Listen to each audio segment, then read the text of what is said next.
Cool. All right, welcome to another episode of Crypto Brothers. Today we're going to be talking about a few things. We're going to be going over just an update on what's happening with Crypterra. And next we're going to be going into just what's happening in the crypto world. And we'll have Devin cover that section. But with all our videos, we like to start off with what is the price of Bitcoin and see if we made or lost money during this video. So if you can pull that up, Lehigh. Yeah. Oh, you have it. I got CoinMarketCap. Do a little quick refresh. We are at $10,939.10 as of this moment. So note here. Cool. Make it rain. Let's hope that goes up. Maybe we'll get to 11,000 by the end of the video. We'll see. Hopefully. Okay, let's talk about what's going on with Crypterra. We always need to do an update on that. Yeah, absolutely nothing. Nothing. I mean, it's the same. There's an update. Same thing. You go to shopping cart icon and you get the technical works garbage. Well, just an update for everyone too. Today is February 27th, 2018. So there are really no updates yet. I mean, I've been checking usually daily to see if we can get into this, and I haven't had any luck. So hopefully soon, which should just be the tagline of Crypterra. Crypterra, hopefully soon. Hopefully. Cool. Anyways, that's it. Just a quick update. Okay. All right, so we'll turn the time over to Devin and let's talk about what's happening. All right, just a couple of things that are in the news in regards to cryptocurrency. First, Lehigh, okay, you've already brought it up. One of the big things in the news is the creators of Bitcoin. If anyone knows about that, there were two creators of Bitcoin.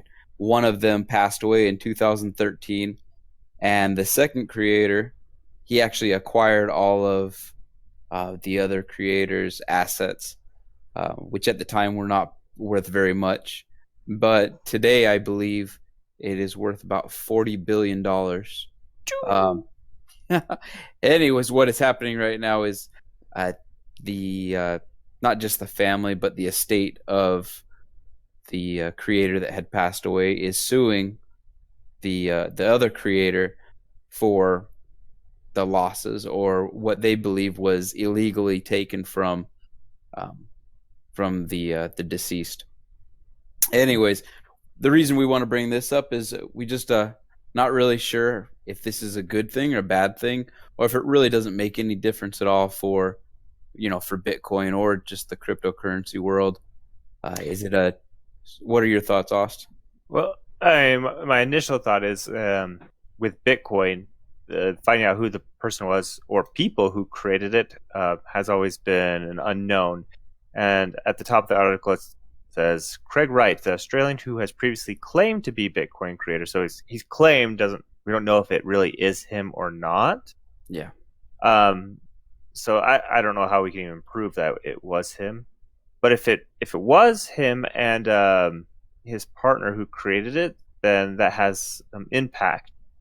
The only my initial thoughts whenever I read this article was, okay, if this person who created the Bitcoin and they were able to get in early with the mining because they created it, but they were also able to put in little hacks here and there to mine these coins before anyone else knew how to really get the speed. I don't know if that's necessarily fair that they have so many more coins, or if they're I don't know. It just feels a little bit weird that these guys have tons of money when it is their coin, but I don't know. I feel funny about it. Yeah. Lehigh, what are your thoughts? I don't know. I'm not too worried about millionaires fighting amongst themselves. Yeah. How do you feel about billionaires fighting amongst themselves? And then we have a problem. No. Yeah, I don't know. I kind of feel like I don't have a dog in this fight, so to speak. No. Usually what I'm more worried about with Bitcoin or cryptocurrency related news is kind of what that currency itself is doing. Mm-hmm. And so, I mean, hopefully they get to the bottom of this, and whether it's Kleiman is right or right is right. I mean, hopefully they get to the bottom of it and get it sorted out, fairly for everyone involved. But it doesn't really. I don't think it's really going to affect Bitcoin that much, and it's not going to affect me that much. Now, if this had to do with, had a more direct impact on the market, then I'd probably care a little bit more. But I don't think it's going to. Well, that's my fear though, is especially with things like any cryptocurrency, but especially Bitcoin, is the market is super volatile to what's in the news. Mhm. Um, so seeing that this article come out and it feels like it's a negative impact. We could see the market swing just a little, maybe take a dip from this article. Yeah. Possible. I just don't think it'd be a very, very big one. I mean, definitely a speculative and volatile market, right? I mean, this article's came out today, so it's not like if it does have a negative impact, we would have seen that yet on a big scale. Um, I just and I could be, just totally underselling this problem, but from some of the bigger issues that I've seen Bitcoin have, it doesn't feel this one feels like it's pretty low on the list. Um, when you come to countries coming out with more regulations against Bitcoin, or banks doing their best and credit cards doing their best to stop people from using Bitcoin and cryptocurrency. I mean, I saw an article, or no, it was a post on Facebook, a cryptocurrency group on Facebook. A guy was talking about how the bank that him and his family had for like decades, had just canceled their accounts and told them that you are no longer members here because he was using, it wasn't GDAX, it was one of the other exchanges, but just because Whoa. he frequented cryptocurrency exchanges and they didn't want anything to do with it. I mean, he had all Hmm. the records showing that everything was legitimate, right? But the bank didn't want anything to do with it, right? So it's stupid stuff like that. And I mean, that's the reason people love cryptocurrency so much in general, is because it's decentralized and it's kind of fighting the bank. So if anything, the bank is just giving those people more ammunition, so to speak. Um, but things like that worry me more than seeing these guys fight over whose Bitcoin is whose. Okay. Because I mean, at the end of the day, someone's gonna get the Bitcoin, right? Whether it's this right guy or um, David Kleeman's family, someone's gonna get a buttload of Bitcoin. Let's see. The pair are thought to have controlled anything up to 1.1 million Bitcoin.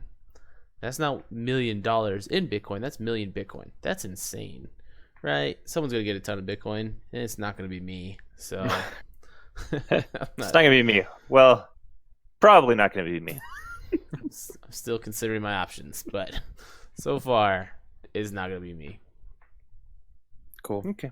Cool. All right. Well, any other thoughts on this article? Nope. I don't. Okay. So Well, I know you Alright. had another piece we wanted to discuss. There was. I ran across something else in the news that I thought was cool and interesting, and that is that the company Circle, which is a currency trading platform, very much like Venmo, PayPal, uh, they normally deal in traditional currencies like the U.S. dollar. Uh, they have just recently announced that they will be acquiring. Oh, I'm gonna butcher the name, but Poloniex, which is a digital currency platform, which is really cool. They are going to be paying $400 million to acquire this Poloniex. Uh, Anytime someone's willing to invest a whole lot of money into to digital currency or the infrastructure around digital currency, that's a good thing. Yeah. Uh, Legitimacy comes, you know, with spending money on this kind of stuff, and so that it's pretty cool. I did a little bit more research into to Circle, what they are. Circle also owns a site called Circle Trade, and Lehi's got that pulled up right now. Now, Circle Trade is not something that Austin, Lehigh, and myself that we could actually use, because they deal with a minimum transaction of, I believe, $250,000.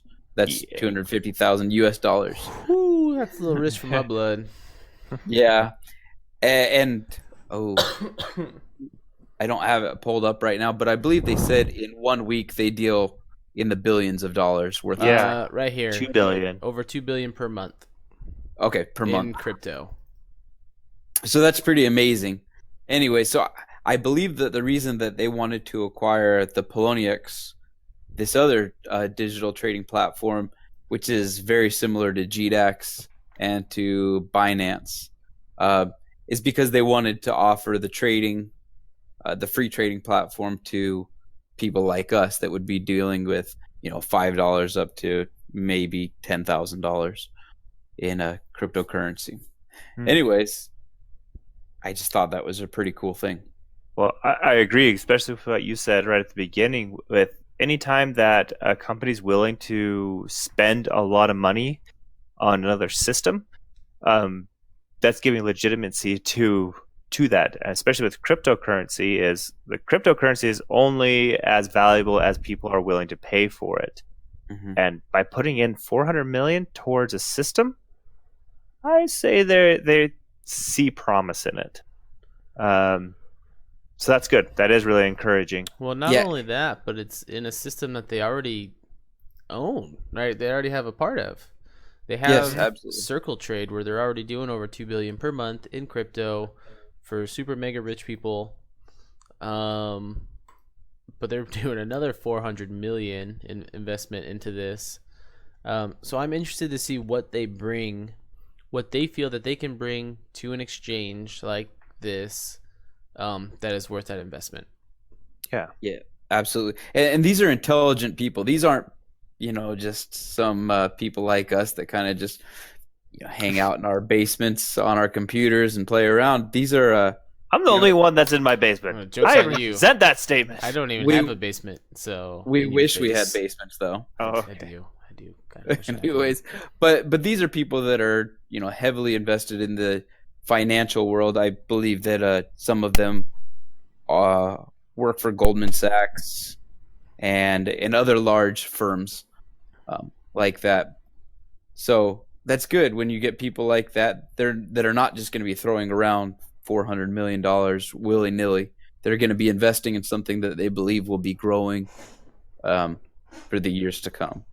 And kind of going back to the first article that we talked about, is like with the volatility of Bitcoin, it's not necessarily, goes up at this news and down at this news. It's kind of a balance of all of the good articles plus the good news and the bad news, right? And to me, something like this outweighs something like this. Yes. Yeah. Resulting in still a net positive. Net positive of 400 pesos. Okay. Is that enough for a taco? I don't know. I could really go for one right now. Yeah, I do think there is a very real force out there, kind of like what Lehigh was talking about, that does not want digital currency to succeed, for whatever reasons, if it's self-interest or they believe that it's bad for economies. But there are people that are going to be putting information out there to deter people from actually putting money into these currencies. Yeah. I mean, today alone, I saw on Facebook. This is weird, but I just saw someone say, "Hey, I'm so happy that cryptocurrency is going down. I can't wait until it hits zero so I can tell everyone that they made a bad investment." Like, seriously? Who are you? How does that help? Anything? You're a jerk. Yeah. But honestly, I mean, it all comes down to the bottom line, right? It comes down to wallets and who's making money. And so when something starts to hurt that bottom line, like cryptocurrency, then that's when people start noticing, right, and do what they have to get their money back. The banks aren't happy. They're with the popularity of cryptocurrency, they want to, encourage or discourage people from using it. I think and then there's also the weirdos like Austin's describing, who, in the words of Alfred, just like to see the world burn. Was that a Batman reference? Definitely a Batman reference. Okay. Cool. Well, hey guys, any other talking points we want to hit on this? Nope. Well, No. anything else left for this episode before we wrap up? Just check the price of Bitcoin. Okay. You So, ready? yeah, let's do it. Let's refresh it. We made money. We made money. We made like 30, maybe $28. I'm trying to do math. We made money! We don't have enough time for that, Austin. Show's over. Oh, show's over. Okay, well, let's go ahead and just wrap this up real fast. So thank you guys again for watching. And, please like and subscribe. And we will do our best to get you guys more content as we see fit. And we will catch you guys next time.